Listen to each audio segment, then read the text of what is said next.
ከእፎይ የባሱ ሌሎች መጥተዋል። በእስልምና አስተምህሮ ሰው የተፈጠረው በአራት መንገድ ነው ይላል። ወይም አራት አይነት የሰው ልጆች አፈጣጠር አለ ይላል። በአገልግሎት ብዙ ዘመናትን የቆዩት ሊቀ መዘምራን ይልማ በድጋሚ ተወደሱ። ዝማሬዎቹን መቼም አንስተን አንጠግባቸው።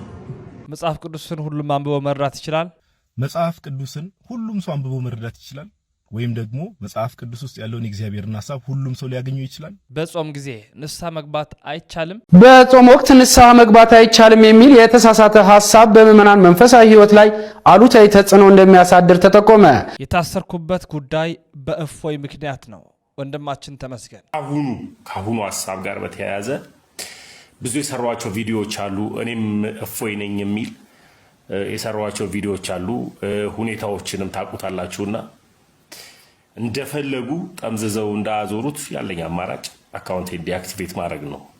የተወዳቸው የሰዎቻችን በዛሬ መረጃችን በስፋት የምንመለከተው የምንቃኘው ጉዳይ ነው። መረጃው ለመላው ዓለም እንዲዳረስ ላይክ እና ሼር በማድረግ ትብብራችሁን አጋራታችሁን በማሳየት እንድትጀምሩ በፍጹም ትህትና እንጠይቃችኋለን።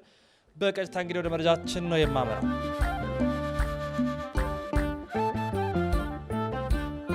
በስመ አብ ወወልድ ወመንፈስ ቅዱስ አሐዱ አምላክ አሜን። የፍጥረታት ሁሉ አባት የሰማይና የምድር አስገኛ ጋይስት ዓለም ቅድስት ሥላሴ ክብር ምስጋና ይድረሰው። እናታችን እመቤታችን ድንግል ማርያም ውዳሴ ክብር ይድረሳት። ቅዱሳን እንደየማዕረግና ክብራቸው ምስጋና ይድረሳቸው። እንዴት አላችሁ? እንዴት ቆያችሁ? እንዴት ሰነበታችሁ? እንደ ቤተሰቦች ሰላም እግዚአብሔር ባላችሁበት ቦታ ሁሉ ይብዛ። ዛሬም ያስተምሯችኋል ይመክሯችኋል ብዬ ያሰብኩትን የተለያዩ የቪዲዮ ማስረጃ መረጃዎችን ይዤ መጥቻለሁ። አዲስ የሆናችሁ ቤተሰብ በመሆን ከኛ ጋር አብሮነታችሁን አሳዩ። ፈለገ አትናቴዎስ ተጽዕኖ ፈጣሪ ነው ሲል ነበረ። ብዙዎቹ ደግሞ ተጽዕኖ ፈጣሪ በሚል ጥያቄ አቅርበዋል። እሱ ደግሞ እንዲህ ይመልሳል። ንካተል ፈለገ አትናቴዎስን እንዴት ተጽዕኖ ፈጣሪ ነው ትሉታላችሁ ምናምን የሚሉ አንዳንድ ላይቭ ሪካርዶችን ተመለከትኩኝ። በተለያዩ ላይቭ ስትሪሞች ላይ አይ ዶንት ኖ እነማን እንደሆኑ ብቻ ኦርቶዶክሳዊ የሆኑ ወንድም እህቶች እጅግ በጣም ደስ በማይል መልኩ የተለያዩ ሐሳቦችን ሲያነሱ ተመለከትኩኝ። ያው ዘለፋ፣ ትችት፣ ስድብ፣ እሱም ብሎ ቤተክርስቲያን አገልጋይ፣ እሱም ብሎ መምህር ምናምን።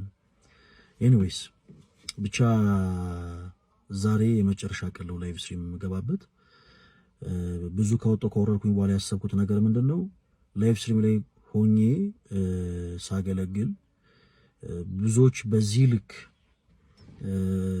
በጥላቻ እንዲያዩኝ ምክንያቱም ሆኖ ከሆነ ላይቭ ስትሪም ላይ ያለመገኘቴ ሞር እንደውም ቤተክርስቲያንንም ይጠቅማታል ብዬ ስላሰብኩኝ ዛሬ የመጨረሻ ማለት ነው አርብ ከምሽቱ 3 ሰዓት ላይ ላይቭ ገባለሁኝ። እጅግ በጣም አዝናለሁ እንዲህ አይነት ውሳኔ በመወሰኔ እና ሁላችሁም እንዳትቀሩ። ኤኒዌይስ እወዳችኋለሁ።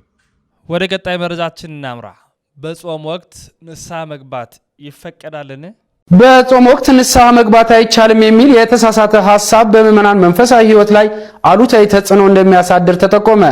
ንስሐ ለመግባት ጊዜና ቦታ መምረጥ እንደማይገባም ተመላክቷል። ዲያቆን ኤርሚያስ ደባሱ መምህራነ ቤተክርስቲያንን አነጋግሮ ተከታዩን ዘገባ አሰናድቶልናል።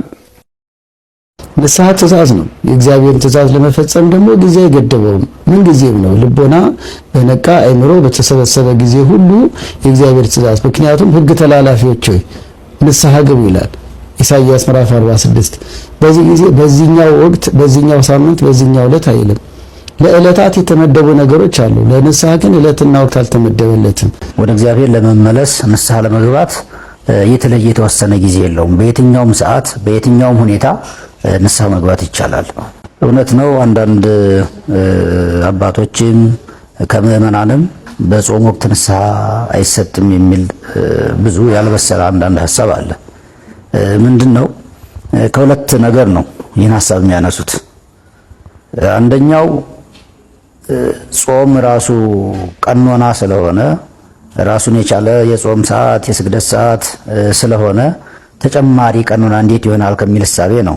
አዎንታዊ ስናይ ከአዋጁ ውጪ በስውር የግል ጾምን ምዕመናን ተነሳያን እንዲለማመዱ ለማበረታታት ነው። ከዚህ አንፃር ካየነው በጎ ነው። ይህ ቢበረታታም መልካም ነው።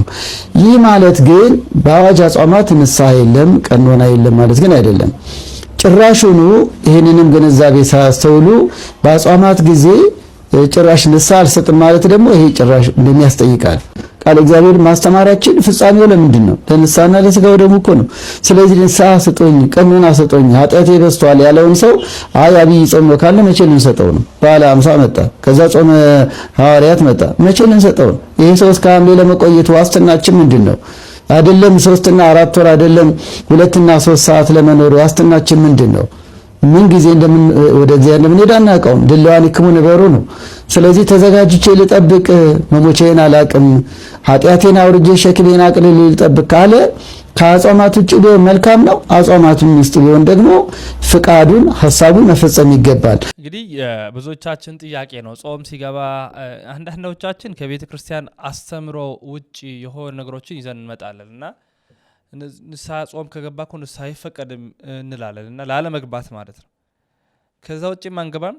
ጭራሽ ጾም መግባቱን ምክንያት ደግሞ አድርገን አንገባም እና በአብይ ጾም ይቻላል፣ ንስሐ ይቻላል። የማይቻልበት ጊዜ ሰሙነ ሕማማት ላይ ነው። ሰሙነ ሕማማት ላይ ያው የኦሪትን ጊዜ የምናስብበት ዓመተ ፍዳ ዓመተ ኩነኔ የምናስብበት ጊዜ ስለሆነ ለአንድ ሳምንት ያህል ምንም አይደረግ። ከዛ በኋላ በዓለ ሃምሳ ላይ ነው።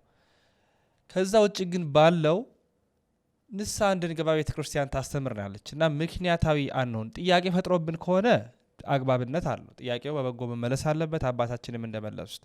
ነገር ግን ንስሐ ላለመግባት የምናሃማኝ ከሆነ ግን ብዙ ርቀት አንሄድም።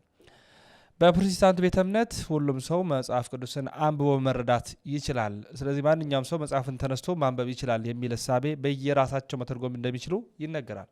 እውነት ነው ወንድማችን ጋዲሳ? መጽሐፍ ቅዱስን ሁሉም ሰው አንብቦ መረዳት ይችላል ወይም ደግሞ መጽሐፍ ቅዱስ ውስጥ ያለውን የእግዚአብሔርን ሐሳብ ሁሉም ሰው ሊያገኘው ይችላል? ብዙ ሰዎች ባይዘው እዚህ ነገር ላይ ያላቸው ምልከታ የተዛባ ነው። ብዙ ሰዎች ምን ያስባሉ? መጽሐፍ ቅዱስን አንብቤ በቃ በመንፈስ ቅዱስ እርዳታ በውስጡ ያለውን እውነት ይገለጥልኛል የሚል አይነት ማይንድ ሴት ያላቸው በጣም ብዙ ሰዎች አሉ። ይሄ ግን በጣም የተሳሳተ ምልከታ ነው። ለምን ከተባለ ለምሳሌ ፕሮቴስታንቶችን የምንወስዳቸው አንድ መጽሐፍ ቅዱስ ነው የሚያነቡት 66ቱ መጽሐፍት። ነገር ግን በውስጡ ያለውን የእግዚአብሔርን ሐሳብ ስንመለከት ብዙዎቹ ዘንድ የተለያየ ሐሳብ ነው ያለው፣ የተለያየ መረዳት ነው ያለው። ብዙ ዲኖሚኔሽን ነው በውስጣቸው ያለው። ፕሮቴስታንቲዝም ብቻ አይደለም። ለምሳሌ ጆቫዎችን ብትመለከቱ መጽሐፍ ቅዱስ ያነባሉ፣ ወልድ ፍጡር ነው ይላሉ። ሙስሊሞችን ብትመለከቱ መጽሐፍ ቅዱስ ያነባሉ፣ በውስጡ ያለውን የእግዚአብሔርን ሐሳብ አያስተውሉትም። ሞርሞኖችን ብትመለከቱ እንደዛው፣ አድቬንቲስቶችን ብትመለከቱ ብዙዎቹ እንደዚህ አይነት ነገር አለ። ስለዚህ መፍትሄው ምንድነው ከተባለ መጽሐፍ ቅዱስን በምን መልኩ ነው መረዳት ያለብን ከተባለ መጽሐፍ ቅዱስን የሰጠችን ቤተክርስቲያን እንደመሆኗ በቤተክርስቲያን መነጽርና በቤተክርስቲያን ማይንድ ሴት መጽሐፍ ቅዱስን የምንረዳው። ይሄን ከማን እንማር ከተባለ ከኢትዮጵያዊ ጃንደረባ መማር መቻል አለብን። የሐዋርያት ሥራ ምዕራፍ 8 ቁጥር 30 እና 31 ሄዳችሁ ስታነቡ መንፈስ ቅዱስ ኢትዮጵያዊ ጃንደረባ የነብዩ ኢሳይያስን መጽሐፍ ያነባል።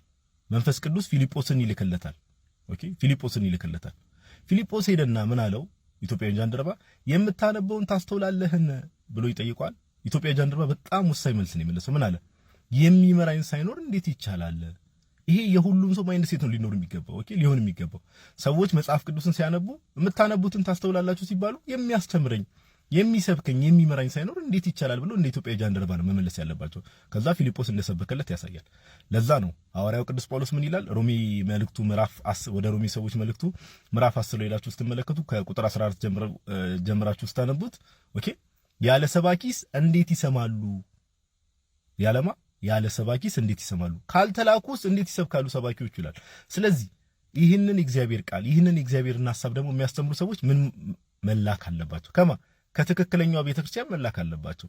ስለዚህ ከትክክለኛው ቤተክርስቲያን ካልተላክ የምታስተምረውም ሆነ የምታብራራው ነገር ብዙ ጊዜ ራስ ሐሳብ የመሆን እንትኑ ከፍተኛ ነው ማለት ነው። ስለዚህ ከጌታ ቤተክርስቲያን ምን መሆን አለበት? መላክ አለበት ትክክለኛውን ስብከት ለመስበክ። ስለዚህ ከጌታ ቤተክርስቲያን ሰዎች ሲላኩ ያንን እውነተኛውን የእግዚአብሔር ሐሳብ ሰዎች እንዲጨብጡ ማድረግ ይችላሉ ማለት ነውና ይሄን ለማለት ያክል ነው። የጌታችን ኢየሱስ ጸጋና ሰላም ከኔም ከናንተም ጋር ይሁን። ለወንድማችን ጋዲሳ ቃለ ሕይወትን ያሰማልን። ምክንያቱም ደስ የሚያሰኙ አስተምህሮቶችን የሚያቀርብልን ወንድማችን ነው። በእኛ ቤተክርስቲያን እንግዲህ መተርጉማን አሉ፣ ትርጓሜዎች አሉ። እኛም ምእመናን የምንረዳቸው ደግሞ አሉ፣ የማንረዳቸውና ትርጉም የሚያሻቸው ክፍሎች አሉና እነሱም በሙሉ ለቤተክርስቲያን ጠጋ ብለን እንማረር ነው። ቃለ በለዚያ ግን በብዙ መጽሐፍ ቅዱሳዊ ቃላት እንስታለን ማለት ነው። ፈለጋ ወደ ቀጣይ መረጃችን እስቲ እናምራ። ከእፎ ጋር በተገናኘ ማለት ነው። ሰሞኑን እንግዲህ እፎ ሌላ ርዕስ መነጋገሪያ ሆኗል። ተሙ ወንድማችን ተሙ የጌታ ደግሞ የጌታ ልጅ መታሰሩ የሚታወሳል። የታሰርኩበት ምክንያት ስለ እፎ ስለተናገርኩ ይላል። ልክ አለ። የተወደዳችሁ ውድ ክርስቲያኖች ሁላችሁንም ሰላም ብያለሁ።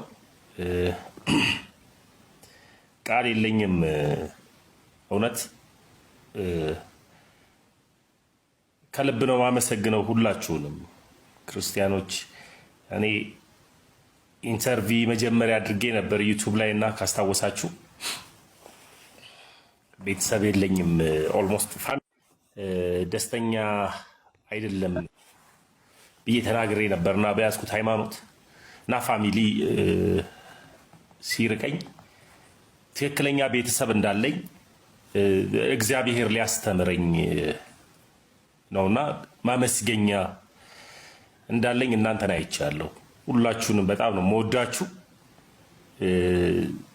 ስሰማ አላየውም ነበር፣ ላይቭ ቪዲዮ ምናምን አላየውም ነበርና በሰዓቱ የተፈጠረውን ነገር ነግራችኋለሁ። ግን ወዲያው እንደዘጋሁት ስሰማ ብዙ ሰው ቪዲዮ እንደሰራ፣ ብዙ ሰው እህት እንዳለኝ፣ ብዙ ጊዜ ወንድም እንዳለኝ፣ ብዙ አባቶች እንዳሉኝ፣ ብዙ እህቶች እናቶች እንዳሉኝ ያረጋገጥኩበት ባንጠለጠልኩት መስቀል ያላፈርኩበት ባደረግኩትም ክር ደግሞ ያላፈርኩበት የተደሰትኩበት ጊዜ ነውና እግዚአብሔር ለኔ አሳይቶኛል።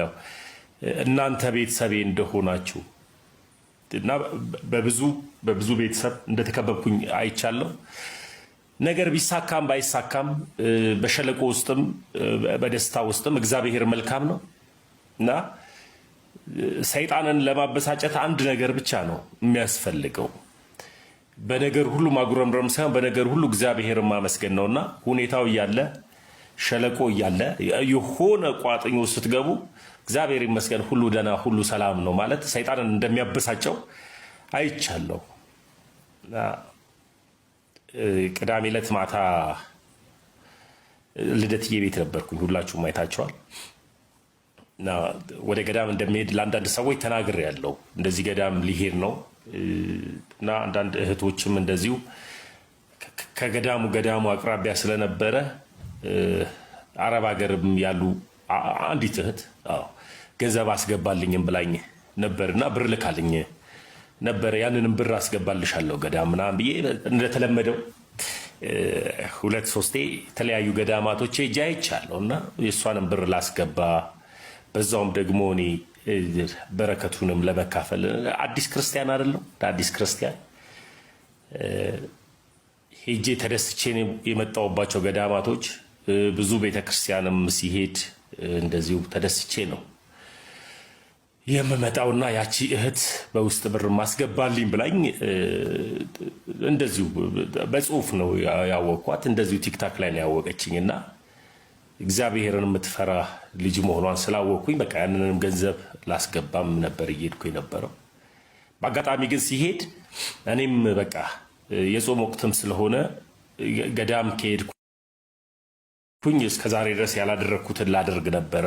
ያሉ ካሜራዎችን ይዤ በቃ ለዩቱብም አንዳንድ ነገሮችን ላስቀምጥ፣ ስልክም ያው እንደሚታወቀው ስልኮች አሉኝ። እዛ ሲሄድ ምንድን ነው ይሄ ምናምን የሚል ጥያቄ ነው የተጠየኩት። ይሄ ወደዚህ የሄድኩ ነው ስል ያው ሁሉም በመልካምነት ይረዳናል ማለት አይደለም። ካለው ነባራዊ ሁኔታ ይመስለኛል፣ አገራዊ ነባራዊ ሁኔታ ይመስለኛል። ድምጽ ይሰማል አይደል? እንደዛ ነገሮች ሲያዙ አንደኛው አውቀዋለሁ አለ። እኔ አውቀዋለሁ ከእንደዚህ ነገሮች ጋር ችግር አለበት ካለው ነባራዊ ሁኔታ ሁሉንም አናወራም። አሁንም ትንሽ ገረፍ የተደረግንባቸው ነገሮች እንዳናወራ ያደርገናል።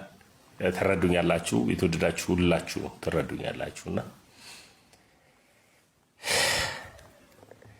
ናቀዋለው ማቀው ነው እንደዚህ ነው ብሎ ሲያወራ ጉዳዩ ወደ ሌላ ነገር እንዳይዞር ወደ ያለኝ አማራጭ ከስልኬ ላይ ዲአክቲቬት ማድረግ ነው አካውንቴ እና አንዳንድ የሚቀርቡኝን ሰዎችን ደግሞ በተደጋጋሚ የሚያወሩኝን ሰዎች ብላክ ማድረግ ነው። ያለኝ አማራጭ እና አካውንቴን ዲአክቲቬት አደረኩት። 12000 ፎሎወር ያለው ሰው ሁን የሚለውን አካውንት ታውቁታላችሁና እናውቃለን በዚህ ሲሉ እዛ ላይ ምንም የምሰራቸው ቪዲዮዎች የሉ። ካሁኑ ሀሳብ ጋር በተያያዘ ብዙ የሰሯቸው ቪዲዮዎች አሉ። እኔም እፎይ ነኝ የሚል የሰሯቸው ቪዲዮዎች አሉ። ሁኔታዎችንም ታውቁታላችሁና እንደፈለጉ ጠምዝዘው እንዳያዞሩት ያለኝ አማራጭ አካውንቴን ዲአክቲቬት ማድረግ ነው። አካውንቴን ዲአክቲቬት አደረኩት እና እግዚአብሔር ደግሞ ይመስገን ሰዎች ማቃቸው ሰዎችን አንድ ስልክ ደወልኩኝ። ስልክ ለምኜ ከደወልኩ በኋላ ያም ሰው መጣ። መረዳት ባለበት እግዚአብሔር በሰጠው ጸጋ እና ደግሞ የእናንተ ጸሎት ያ ቆይ ብዙ አላወራም እና በእናንተ ጸሎት እግዚአብሔር አምላክ ይመስገን። በነገራችን ላይ እና የእናንተ ጸሎት በጣም ነው የረዳኝ ያገዘኝ እና ይኸው መጥቻለሁ። እንቀጥላለን። አላወራም። እንግዲህ የታሰርኩበት የእፎይ ጉዳይ ነው ማለት ወንድማችን ተሙ ነው በዚህ ጉዳይ ላይ ትንታኔ የሰጠው። እግዚአብሔር ይመስገን። ዋናው አሁን ተፈቶ ሰላም ሆኖ ከወንድሞቹ ጋር መቀላቀሉ ነው። ወደ ቀጣይ መረጃ እስቲ እናምራለን። በአገልግሎት 40 ዓመታትን በሙሉ የጸኑት ሊቀ መዘምራን ዘማሪ ይልማ ኃይሉ በቤተ መቅደስ ካባ ተደረበላቸው። ደስ ያሰኛል። ዘማሪዎቹን መቼም አንስተን አንጠግባቸው። ከንቱ የከንቱ 40 ዘመን አገልግሉ ሰው ከንቱ ነኝ ካሉ ከዚህ በላይ ትህትና የለም። የሚጠብቀን አይተኛ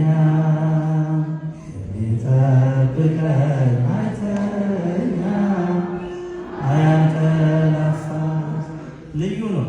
ነፍሴ ሆይ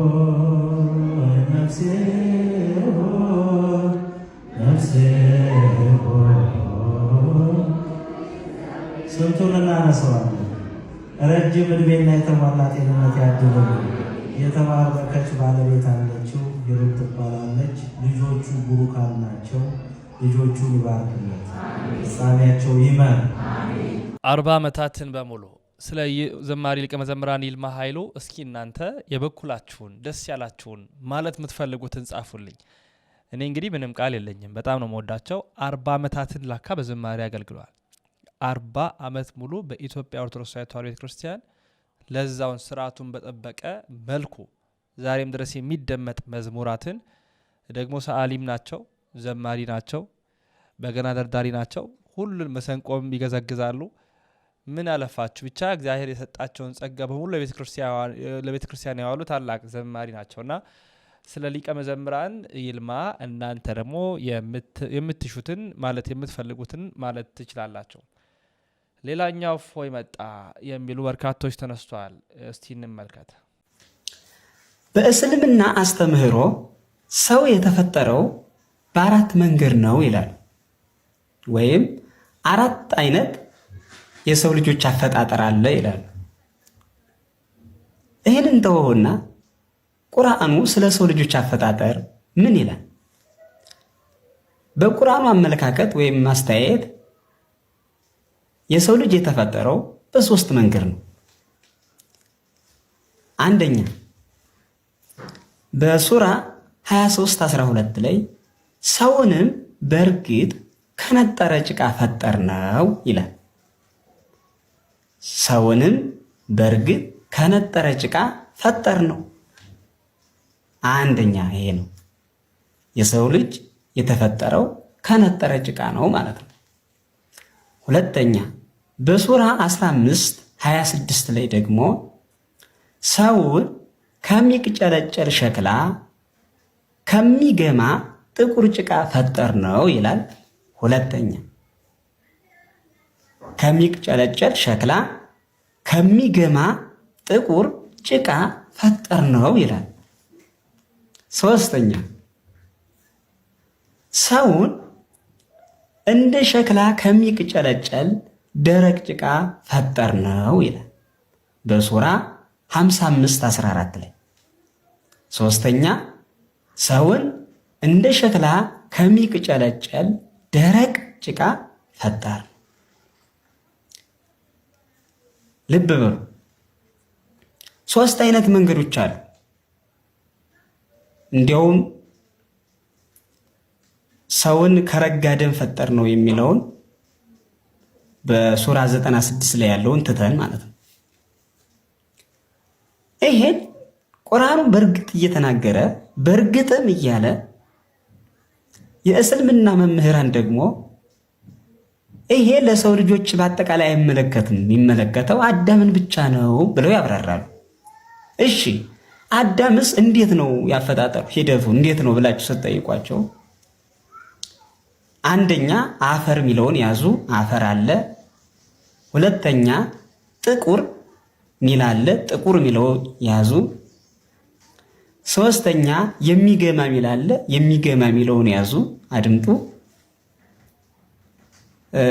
ሶስተኛ አራተኛ ደረቅ ጭቃ ሚል አለ፣ ደረቅነቱን ያዙ ይላል። እሺ ከነጠረ ጭቃ ማለት አፈር አለ፣ እዛ አፈር ላይ ውሃ ይጨመርበታል። የነጠረ ጭቃ ማለት ይሄ ነው። ይሄ አዳምን ብቻ ስለሚመለከት አዳም ከዚህ ተፈጠረ ማለት ነው ይላሉ። እሺ ጥቁር የሚገማ ጭቃ ማለትስ? ለዚህ ማብራሪያ ሲሰጡ ደግሞ አሁንም አፈር አለ፣ ከአፈሩ ላይ ውሃ ትጨምራለህ፣ ከዛ እስኪቦካ ድረስ ትጠብቀዋለህ። ሊቦካ ሲጀምር ውስጡ ይጠቁራል። ጥቁር ያለው ያን ነው። ከጠቆረ በኋላ ደግሞ ፈጽሞ ውስጡ ይሸታል ወይም ይገማል። የገማ ጭቃ ያለው ይሄን ነው። እሺ ደረቅ ያለውስ? አሁንም አፈር አለ፣ ውሃ ትጨምራለህ፣ እስኪቦካ ተጠብቀዋለህ፣ ይጠቁራል። ከጠቆረ በኋላ ደግሞ ይገማል ወይም ይሸታል። ሽታው ካለቀ ወይም ካለፈ በኋላ ደግሞ ይደርቃል። የሚቅጨለጨል ማለት ያንን የደረቀውን ከድንጋይ ወይም ከሆነ ነገር ስታጋጨው ድምፅ ይሰጣል ማለት ነው። ከዚህ ነው የተፈጠረው ይላል። ይህን ማብራሪያ እንዲታዩታላችሁ። ይህንም ራሱ ቁርአኑ የሚገርማችሁ ነገር ያግዛቸዋል።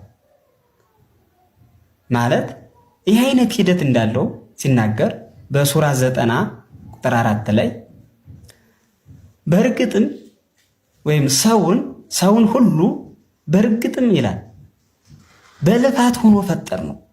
በልፋት አላህ ሰውን የፈጠረው በብዙ ድካም በብዙ ልፋት ነው ማለት ነው። በልፋት ሆኖ ፈጠር ነው ይላል። እውነትም ነው። አፈር አመጣ፣ ውሃ ጨመረ፣ እስኪቦካ ድረስ አጠበቀው፣ እስኪሸት ድረስ ጠበቀ፣ እስኪደርቅ ጠበቀ። ይህን አድርጎ ነው ሰውን የፈጠረው አላህ። ይህ የእስላሞቹ አመለካከት ነው። ይህን እንዴት ነው ሊረዱትና እንዴት ነው ሊቀበሉት የቻሉት እናንተ? ሌላው ቁርአኑ አንድና ብዙን አይጠነቅቅም። ለዚህም ነው ብዙ እስላሞች አንብበው በቀላሉ መረዳት የማይችሉት። አላህ ፈጠር ነው። እንዲያውም በሱራ 55:14 ላይ ያለው ሰውን እንደሚጨለጭ ሸክላ ከደረቅ ጭቃ ፈጠረው ይላል እንጂ ፈጠር ነው አይልም። ሌላ ቦታ ላይ 1 እና 2 የጠቀስኳቸው ፈጠር ነው የሚል እንጂ ፈጠረው አይልም። ስለዚህ አንዱ ያላህ ሁለቱ ያላህ አንዱ ደግሞ የመሐመድ ሐሳብ ሊሆን ይችላል።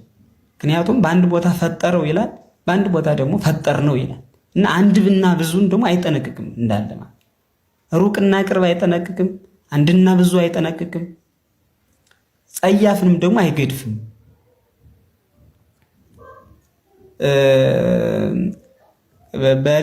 በሌላ እንትን ነግራችኋለሁ። ከረጋ ደም የሚለውንም ደግሞ እንዴት አድርጎ እንደሚያብራሩት ወይም ደግሞ የሰው ልጆች በአራት መንገድ ተፈጥረዋል። አሁን የነገርኳችሁ እስካሁን ያልኳችሁ ሲጀመር ለአዳም ቁርአን በ3 መንገድ ያልኳችሁ ለአዳም ብቻ ነው እንጂ እኛን አይመለከትም ነው የሚሉት። እኛም ይመለከት አይደለም። ይሄም ደግሞ የሚገርመው ይሄም ከማን ጋር ነው የሚያገናኙት?